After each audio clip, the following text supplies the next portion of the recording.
दोस्तों, मैं हूं अभय और आपका स्वागत है मैक ट्यूशंस पे। तो हम धीरे धीरे मैकेनिकल इंजीनियर्स की सब्जेक्ट्स क्लियर करते जा रहे हैं। अभी हमारी जो सब्जेक्ट चल रही है वो अभी है थर्मोडायनेमिक्स। तो थर्मोडायनेमिक्स में अगर हम देखें तो हमने क्या क्या टॉपिक क्लियर कर लिए हैं। तो basics of thermodynamics and zero law of thermodynamics तक हम पहुंच गए हैं। तो अभी हम आगे जब फर्स्ट लॉ ऑफ थर्मोडायनेमिक्स का आगे का कुछ देखेंगे कि फर्स्ट लॉ ऑफ थर्मोडायनेमिक्स क्या करता है, कैसे इसमें वर्क करता है, क्या होता क्या है फर्स्ट लॉ ऑफ थर्मोडायनेमिक्स। तो उससे पहले हम 2-3 चीज़ें और देख लेते हैं।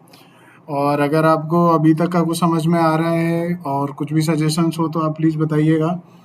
और subscribe please channel, subscribe this also. ठीक है, तो अभी हम चलते हैं आगे। तो सबसे पहले अगर हम देखें तो फर्स्ट लॉ ऑफ थर्मोडायनेमिक्स में आगे चलने से पहले, ठीक है, तो अब हम आगे चलते हैं। तो हमें ये जानना बहुत ज़रूरी है कि वर्क ट्रांसफ़र और इंटरेक्शन एंड हीट इंटरेक्शन के बारे में जानना ज़रूरी है। Work interaction and heat interaction, okay. Work interaction तो हमने देख ही लिया है। अगर इसकी हम बात करें तो वर्क इंटरेक्शन तो हमने देख लिया है। अब बात आती है कि हीट इंटरेक्शन क्या होता है। तो सिस्टम से जो हीट का इंटरेक्शन होता है, जो ट्रांसफ़र होता है सिस्टम से सराउंडिंग में बाउंड्री के थ्रू, उसी को क्या बोलते हैं? हम हीट इंटरेक्शन बोलते हैं। उसी को क्या बोलते हैं? हीट इंटरेक्शन बोलते हैं। तो हमें अगर हम बात करें हीट इंटरेक्शन की, हीट इंटरेक्शन और वर्क और हीट ट्रांसफ़र की, और हीट ट्रांसफ़र, तो हमने एक इक्वेशन आती है इसमें जो कि होती है Q बराबर में mc डेल्टा टी, ओके। और एक और होता है Q बराबर में ml। तो इन दोनों के बारे में अगर हम देखें तो m तो क्या होता है? मास होता है। C होती है जो आपकी स्पेसिफिक हीट होती है, स्पेसिफिक हीट।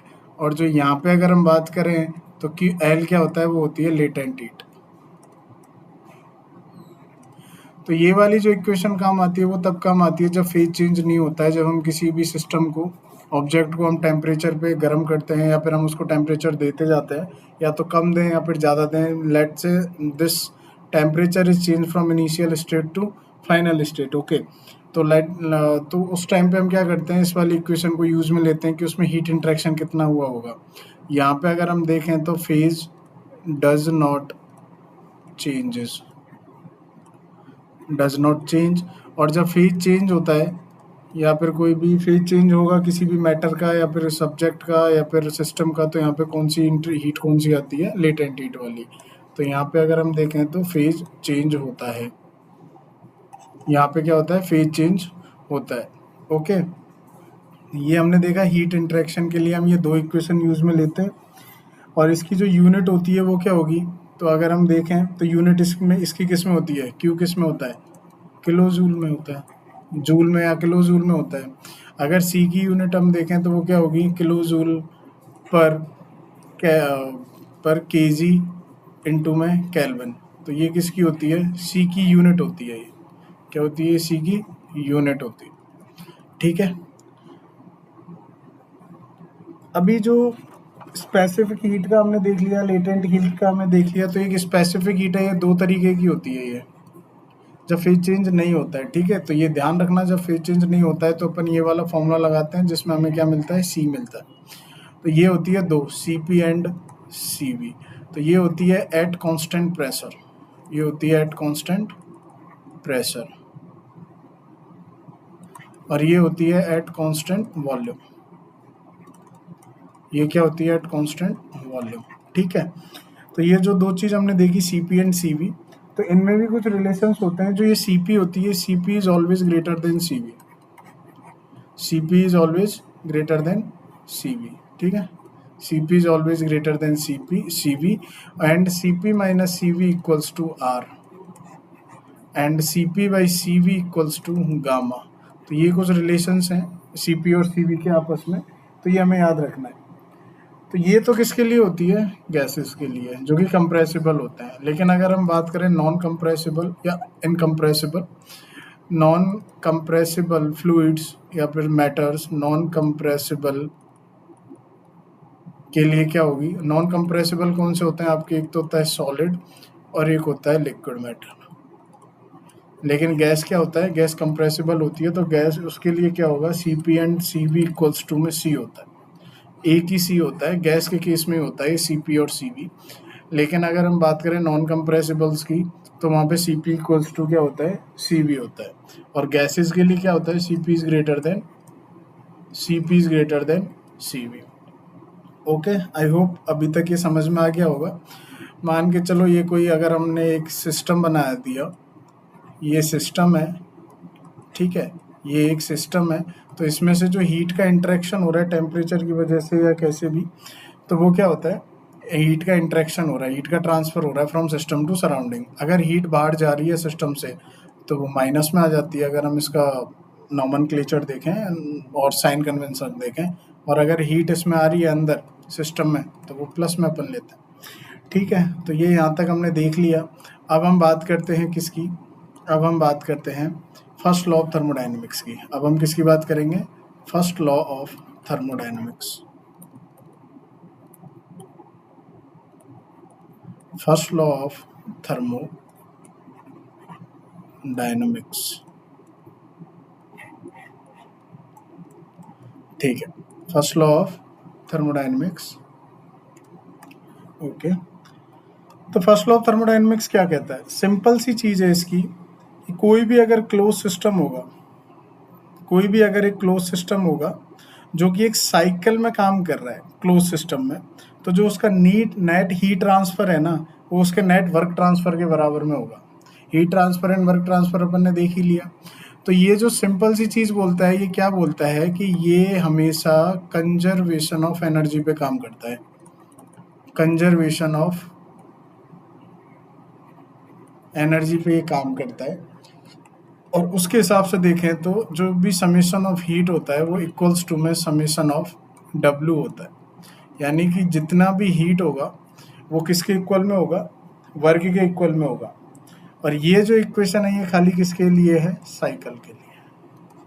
ठीक है, किसके लिए साइकिल, वो एप्लीकेबल है साइकिल्स के लिए। ठीक है, नॉट प्रोसेस, जो कि हम आगे आएंगे। अब ये साइकिल कैसा भी हो, रिवर्सिबल भी हो सकता है और इरिवर्सिबल भी हो सकता है। ठीक है, I hope you know about reversible and irreversible. हमारी पुरानी वीडियोस में हमने देखा भी है रिवर्सिबल इरिवर्सिबल के बारे में। तो रिवर्सिबल क्या होता है कि जिस प्रोसेस में उसकी स्टेट्स पे कोई फर्क नहीं पड़ता, अगर हम उसी प्रोसेस पे अगर हम वापस आते हैं पाथ पे, तो सेम टू सेम हमें वही स्टेट्स मिलती जाती हैं, तो वो प्रोसेस कौन सा होता है, रिवर्सिबल होता है। जबकि इरिवर्सिबल में क्या होता है, स्टेट्स चेंज हो जाती हैं। ठीक है, हमें सेम टू सेम वही स्टेट्स में नहीं मिलती हैं उसी पाथ पे, तो वो क्या होता है, इरिवर्सिबल होता है। ओके, तो वो क्या होता है, ठीक है। अभी हम एक चीज़ और देखें, हमने एक पॉइंट पढ़ा था, अगर आपको याद हो तो, कॉन्टिनम का एक प्रिंसिपल पढ़ा था, जिसकी वजह से क्या थी, कॉन्टिनम की वजह से हमने एक प्रिंसिपल पढ़ा था। कॉन्टिनम के प्रिंसिपल में हमें पता लगा था कि प्रॉपर्टीज़ जो होती हैं वो कौन सी होती हैं, पॉइंट फंक्शंस होती हैं। प्रॉपर्टीज़ क्या होती हैं, पॉइंट फंक्शंस होती हैं। ओके, तो दो तरीके के फंक्शन होते हैं, point function and path function also, path function also. तो ये जो हीट है एंड वर्क है, ये दोनों ही क्या होते हैं, पाथ फंक्शन होता है। मतलब इनका कोई भी डिपेंड नहीं करता है स्टेट पे और पॉइंट्स पे, ये हमेशा पाथ पे डिपेंड करती है। तो ये एक बहुत इंपॉर्टेंट क्वेश्चन है कि हीट एंड वर्क क्या होता है, पाथ फंक्शन होता है। हीट एंड वर्क क्या होता है, पाथ फंक्शन होता है। हीट एंड वर्क क्या होता है, पाथ फंक्शन होता है। ठीक है, तो इसमें जब हम वो वाली जो इक्वेशन है इसकी फर्स्ट लॉ की, थर्मोडाइनमिक्स की, summation of Q equals to summation of W, तो जब हम इसको इवॉल्व करते हैं, ये केवल साइकिल के लिए होती है। अगर हम प्रोसेस की बात करें तो ये आ जाती है हमारी DQ इक्वल्स टू, ये आ जाती है हमारी not DQ, just wait, not DQ, not DQ, this not DQ, not DQ, this will be delta Q equals to में, डेल्टा Q इक्वल्स टू में DU प्लस में डेल्टा डब्ल्यू। तो ये जो क्यू और डब्ल्यू होते हैं इनएग्जैक्ट फंक्शंस होते हैं, इसी वजह से डेल्टा अपन लगा रहे हैं इनके साथ में, या डेल लगा रहे हैं। और ये जो यू होता है आपका क्या, एक मिनट, क्यू तो हो गया आपका हीट, ओके, यू हो गया आपका इंटरनल एनर्जी और डब्ल्यू हो गया आपका वर्क। अब अगर हम ये बात करें, इसके आगे डेल लगा दें, इसके आगे डी लगा दें और इसके आगे डेल लगा दें, तो ये क्या हो जाएगा, चेंज इन हीट ट्रांसफर या फिर हीट इंटरेक्शन। ये हो जाएगा चेंज इन इंटरनल एनर्जी, ये हो जाएगा वर्क इंटरेक्शन। ठीक है, तो ये जो फॉर्मूला है, ये ही आपका फॉर्मूला क्या है, ये आता है आपका किस में, ये आता है आपका किस में, फर्स्ट लॉ ऑफ थर्मोडायनेमिक्स में। ये किस में आता है आपका, फर्स्ट लॉ ऑफ थर्मोडायनेमिक्स का फॉर्मूला क्या है, ये आपका क्या हो गया, फर्स्ट लॉ ऑफ थर्मोडायनेमिक्स का फॉर्मूला हो गया, डेल क्यू इक्वल्स टू में डी यू प्लस में डेल डब्ल्यू। ठीक है, डेल क्यू इक्वल्स टू। अभी हम आगे देखते हैं फर्स्ट लॉ ऑफ थर्मोडायनेमिक्स की एक इम्पॉर्टेंट चीज़ है, जो कि क्या है, फर्स्ट लॉ ऑफ थर्मोडायनेमिक्स की एक इम्पॉर्टेंट चीज़ है, फर्स्ट लॉ ऑफ थर्मोडायनेमिक्स में एक इम्पॉर्टेंट है, और वो क्या है, एक मिनट, वो है आपकी परपेचुअल मोशन मशीन, यानी कि पीएमएम 1। ये क्या होती है परपेचुअल मोशन मशीन को हम क्या बोलते हैं, परपेचुअल मोशन मशीन को हम क्या बोलते हैं, पीएमएम 1 को क्या बोलते हैं,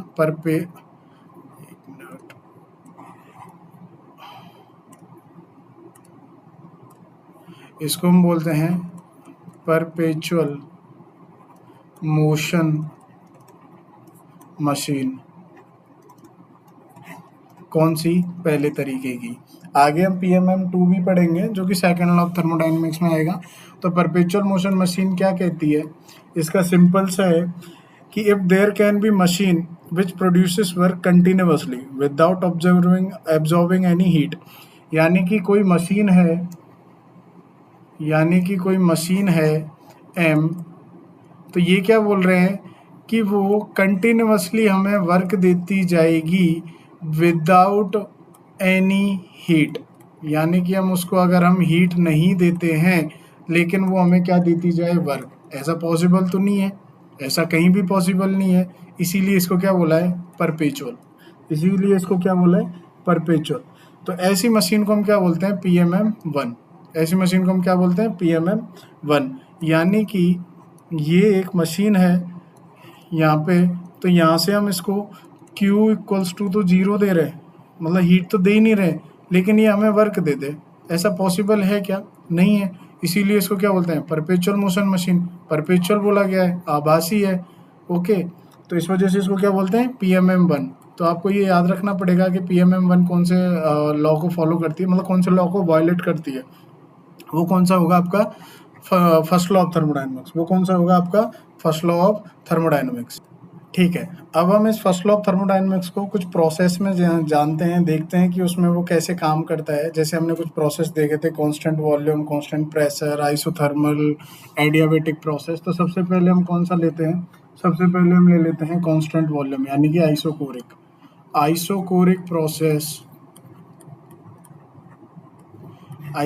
प्रोसेस का, यानी कि V इक्वल्स टू में क्या हो जाएगा, कांस्टेंट हो जाएगा। तो यहाँ पे अगर हम देखें तो डेल Q इक्वल्स टू में DU प्लस में डेल W होता है। अब अगर V कांस्टेंट है तो वर्क क्या हो जाएगा, 0 हो जाएगा। तो इसका मतलब क्या है, डेल Q इक्वल्स टू में क्या हो जाएगा, D ऑफ U हो जाएगा। ठीक है, और इसको हम जानते हैं ये क्या हो जाता है, कांस्टेंट वॉल्यूम है, तो इसको हम लिख सकते हैं mCv dt। तो डेल Q इक्वल्स टू में क्या हो जाएगा, mCv dt in the case of isochoric process. ठीक है, in the case of isochoric process. ये कौन सा था, ये पहला था। अभी हम दूसरा प्रोसेस अगर हम लेते हैं, कौन सा, कांस्टेंट प्रेशर या फिर आइसोबैरिक प्रोसेस। तो इसमें क्या है, प्रेशर इक्वल्स टू कांस्टेंट है। तो हम फर्स्ट लॉ ऑफ थर्मोडायनेमिक्स अगर लगाते हैं तो डेल Q इक्वल्स टू में DU प्लस में डेल W। तो ये कौन सा है, कांस्टेंट प्रेशर है। और हमें पता है अगर प्रेशर कांस्टेंट है तो वर्क क्या हो जाएगा, डेल Q इक्वल्स टू में DU प्लस में PdV। क्या हो जाएगा, पीडीवी हो जाएगा, pressure constant and change in volume. Work हमें पता है पीडीवी होता है।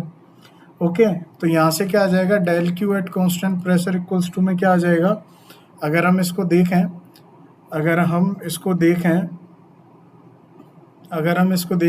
तो यहाँ से ये आ जाता है क्या, डी ब्रैकेट में यू प्लस में P V, okay, as V d P equals to में 0, क्योंकि अगर हम देखें तो ये किस में हो जाएगा, अगर डिफ्रेंशिएशन ऑफ पी वी करेंगे तो क्या आएगा, P d V plus V d P 0, तो बचा ये, तो ये पूरा अगर हम देखें तो u प्लस पी वी का क्या होगा, डिफ्रेंशिएशन होगा, तो पूरे का डिफ्रेंशिएशन हो गया, तो ये जो टर्म है ये क्या कहलाती है, एंथैल्पी कहलाती है।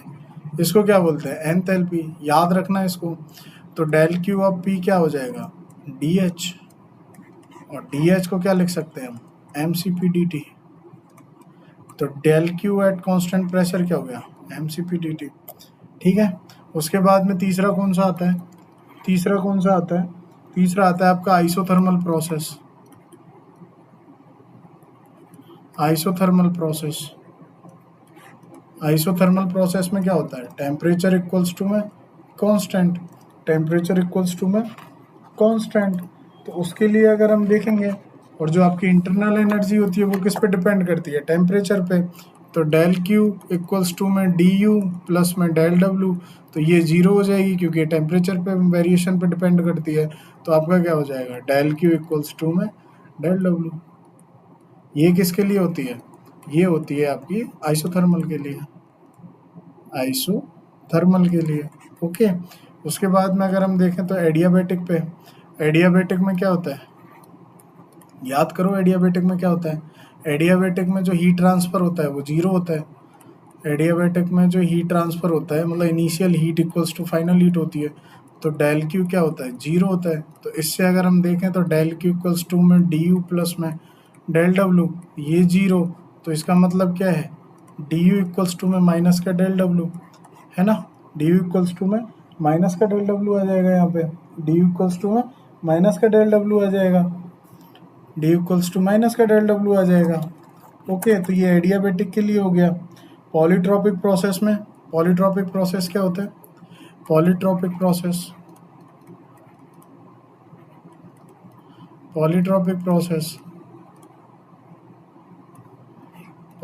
प्रोसेस में क्या होता है, पीवी की पावर में एन बराबर कांस्टेंट, तो इसमें अगर हम देखें तो डेल क्यू इक्वल्स टू में डेल डब्ल्यू प्लस में डी यू, डेल डब्ल्यू हमें इसका पता है क्या होता है, P1V1 minus P2V2 by n minus 1, तो ये क्या हो जाएगा, तो ये हो जाएगा P1V1 माइनस P2V2 अपॉन में n माइनस 1 प्लस में इसकी जगह हम पे क्या लिख देंगे, इसकी जगह पे हम लिख देंगे